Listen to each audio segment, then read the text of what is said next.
Hello students, इस video में हम कवर करने वाले हैं Werner theory of coordination compounds. ये वीडियो थोड़ा सा लॉन्ग जाएगा नॉर्मल वीडियोस के अकॉर्डिंगली, बट स्टे ट्यून्ड। अगर आपको पूरी इन्फॉर्मेशन वर्नर के बारे में चाहिए, वर्नर थ्योरी के साथ साथ हम उसका एक्सपेरिमेंटेशन और डायग्राम्स भी कवर करेंगे। So will start. Werner's coordination theory दी थी एल्फ्रेड वर्नर ने 1893 में, जब वो 26 ईयर्स के थे। इसके अंदर उन्होंने ये बोला कि कोई भी कोऑर्डिनेशन कंपाउंड, अब इससे पहले ये बताऊँ मैं कि कोऑर्डिनेशन कंपाउंड क्या होता है। जैसे फॉर एग्जांपल यहाँ पे हमने लिया CONH3 6Cl3, ठीक है, ये एक कोऑर्डिनेशन कंपाउंड है। क्यों कोऑर्डिनेशन कंपाउंड है? क्योंकि यहाँ पे NH3 के 6 जो मॉलिक्यूल्स हैं वो पर मॉलिक्यूल 2 इलेक्ट्रॉन किसको दे रहे हैं? कोबाल्ट को दे रहे हैं, ठीक है। और ये लिगैंड कहा जाएगा इनको, और इसको क्या कहा जाएगा? कोबाल्ट को कहा जाएगा सेंट्रल मेटल आयन।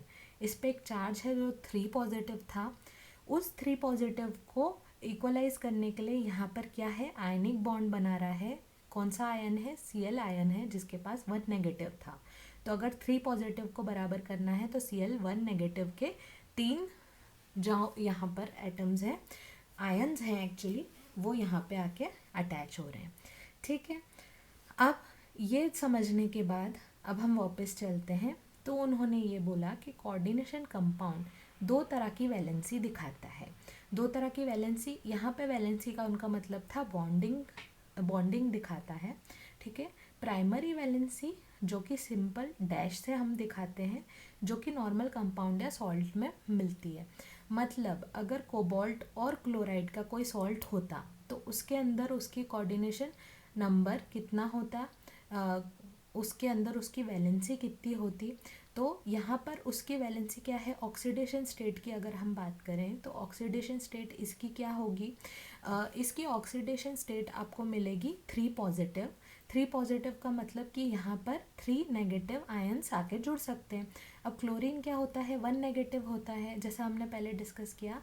इसीलिए क्लोरीन के 3 एटम्स यहाँ पे आके क्या करेंगे?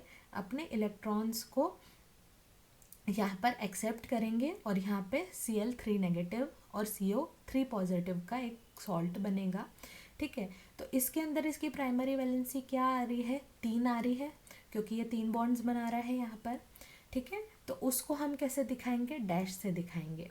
और सेकेंडरी वैलेंसी जो कि डॉटेड लाइन से चल रही है, वो कोई भी न्यूट्रल या कैटायनिक सब्सटेंसेस, मतलब न्यूट्रल मतलब कोई चार्ज नहीं, कैटायनिक मतलब पॉजिटिव चार्ज वाले, कभी कभी एनायन भी क्या करते हैं? आके इसके साथ जुड़ जाते हैं। और कैसे जुड़ते हैं? डॉटेड लाइन में हम दिखाएंगे इसको, सेकेंडरी वैलेंसी कहा जाएगा इसको, ठीक है। ये अनआयनाइजेबल वैलेंसी होती है, मतलब वापस हम आयन नहीं बना सकते। जैसे इसका एग्जांपल लिया था तो यहाँ पे क्लोरीन के आयन्स हम निकाल सकते हैं। क्या निकलेगा? क्लोरीन नेगेटिव निकलेगा, कितने? 3, ठीक है। इसी तरीके से इनको निकाला नहीं जा सकता, क्योंकि यहाँ पे NH3 क्या है? हमने ये कोऑर्डिनेशन एंटिटी के अंदर इसको रखा हुआ है, ठीक है।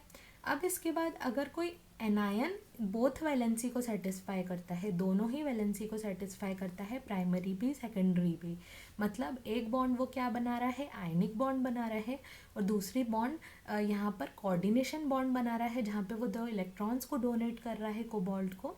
तो उसको क्या करेंगे हम? स्ट्रेट लाइन और डॉटेड लाइन दोनों से रिप्रेजेंट करेंगे, ठीक है। सेकेंडरी वैलेंसी एक कांस्टेंट नंबर होती है, हमेशा कांस्टेंट नंबर होती है। मतलब यहाँ पर 6 है अगर कोबाल्ट के लिए, तो वो कांस्टेंट ही रहेगा, वो 6 ही रहेगा पर्टिकुलर मेटल आयन के लिए। और उसका स्पेशियल अरेंजमेंट भी पर्टिकुलर रहेगा। मतलब स्पेशियल में अरेंजमेंट का मतलब कि वो किस तरीके से स्पेस में प्रेजेंट है, वो भी उसका क्या रहेगा? पर्टिकुलर रहेगा। अब उन्होंने जब इनके स्ट्रक्चर समझाए थे तो उन्होंने लिया था COCl3.6NH3, ये पहला कॉम्प्लेक्स, ठीक है। COCl3.5NH3, COCl3.4NH3, जो कि 2 तरह के लिए थे उन्होंने। तो जो COCl3.6NH3 लिया था वो येलो कलर का था, COCl3.5NH3 पर्पल कलर का था, और 4NH3 वाले में 2 वेरिएंट थे, ग्रीन और वॉयलेट। अब ये किस वजह से होते हैं, ये स्पेशल अरेंजमेंट की वजह से होते हैं कि ये किस तरीके से अरेंज है। एक होता है सिस और दूसरा क्या होता है, ट्रांस। तो यहाँ पे जो ग्रीन है वो आपको मिलेगा ट्रांस और दूसरा वाला सिस के फॉर्म में भी प्रेजेंट हो सकता है, इसको अपन बाद में डिस्कस करते हैं, ठीक है। अब उन्होंने क्या किया, इनकी रिएक्शन करवाई AgNO3 के साथ, सिल्वर नाइट्रेट के साथ। तो जब इसकी रिएक्शन सिल्वर नाइट्रेट के साथ करवाई तो 3 मोल AgCl बना, मतलब इसके अंदर 3 Cl प्रेजेंट थे, ठीक है, जो कि रिएक्शन कर सकते थे, ठीक है। जब इसकी रिएक्शन करवाई तो 2 मोल AgCl निकला, मतलब 2 Cl क्या थे, कोऑर्डिनेशन एंटिटी के बाहर थे। और जब इन दोनों की रिएक्शन करवाई तो 1-1 मोल AgCl निकला, मतलब 1-1 क्लोरीन क्या है, कोऑर्डिनेशन एंटिटी के बाहर है। अब ये जो प्रेजेंट फॉर्मूला है, मतलब ये फॉर्मूला अब हम जानते हैं कि ऐसा है। उन्होंने जब एक्सपेरिमेंट किया था तो उन्होंने इसके बेसिस पे बताया था कि कितना AgCl निकल रहा है। तो उसके बेसिस पे हमने प्रेजेंट फार्मूला जो बनाए हैं वो इस तरीके से बनाए हैं कि पहले वाले में Cl3 होगा, तभी 3 मोल निकला है। दूसरे वाले में Cl2 बाहर होगा, मतलब 2 आयनिक बॉन्ड होंगी, इसलिए 2 मोल निकला है। और तीसरे और चौथे वाले में 1-1 Cl होगा, जो कि यहाँ पर 1-1 मोल AgCl बना रहा है, ठीक है। तो मतलब इसके हर एक मॉलिक्यूल के लिए एक AgCl का मॉलिक्यूल बन रहा है, मतलब एक क्लोरीन इसमें से निकल पा रहा है। सॉरी इसके लिए 3 मोल AgCl बनेगा, मतलब इसमें क्या हो रहा है, 3 AgCl निकल पा रहे हैं। इसके लिए होगा कि 1 मोल बन रहा है, मतलब 1 Cl इसमें से निकल पा रहा है, जो कि हमने बाद में समझा, ठीक है। इनकी नेमिंग किस तरीके से करी जाती है, इसको बोला जाता है हेक्साअमीन कोबाल्ट 3 क्लोराइड, हेक्साअमीन 6 अमीन अमाइन, ठीक है।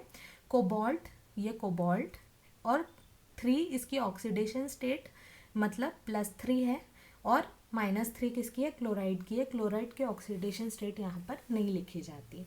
यहाँ पे ये ट्रांस और सिस हैं, इसको भी हम समझेंगे।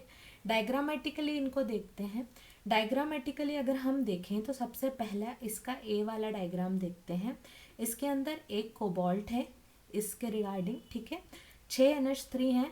6 NH3 कौन सी वैलेंसी है, सेकेंडरी वैलेंसी है। सेकेंडरी वैलेंसी है तो ये डॉटेड लाइन से दिखाई जाएगी।